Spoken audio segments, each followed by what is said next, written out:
Welcome! Today's barn quilt tutorial is based on one of my favorite quilt blocks, the Crystal Star.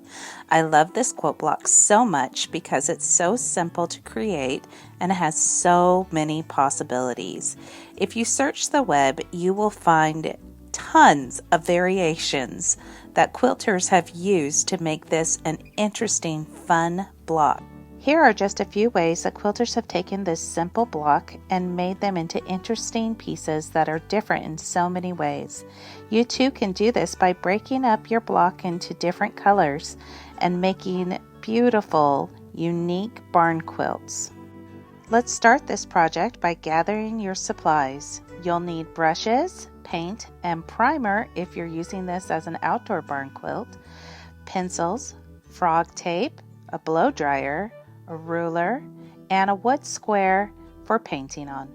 Let's start building our grid by dividing our block in half vertically and horizontally. We'll then take the sections horizontally and divide those in half as well. Last, we'll take our sections vertically and divide those in half, and this completes our 4x4 grid. Now that the grid is built, we're going to start drawing our design.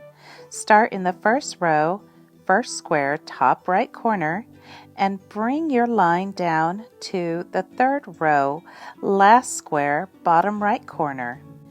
You're going to repeat this step on the opposite side in a mirror image.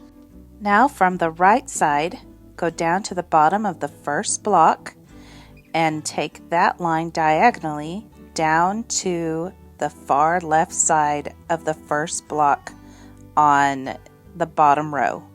Now repeat on the other side. Essentially, you have already drawn your pattern with the grid that already exists. From here, I like to darken the lines along the grid that will complete my pattern. I know that these lines already exist, but by darkening them, I'm just defining my pattern a little bit better, which will make taping off so much easier. And there you have it.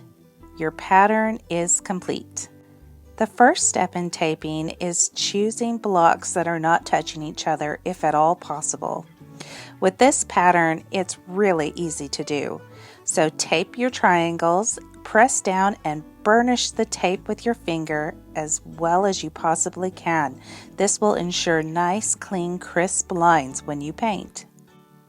When you paint, make sure to use thin layers and either wait for them to dry naturally or use a blow dryer to watch them go from wet to dry. Then you may paint your next layer.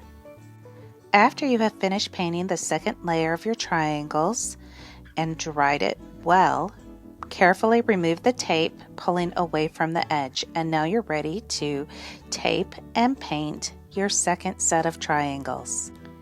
After the rest of the triangles have been painted, again carefully remove the tape and we'll move on to the center.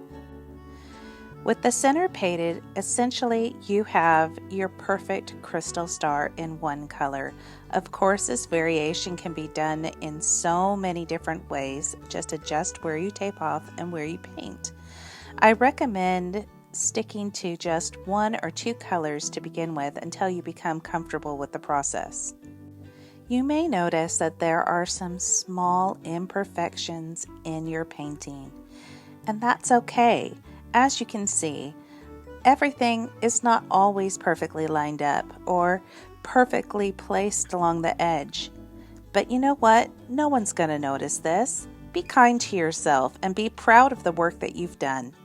This is a judgment-free zone.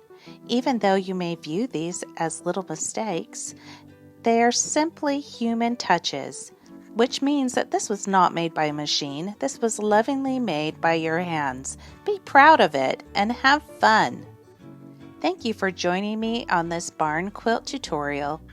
I would love to see your creations in comments below or on my Facebook page, Honeybee SVG and the Quilted Bee. If you enjoyed this video, please like and subscribe to my channel. Thank you. I'll see you soon.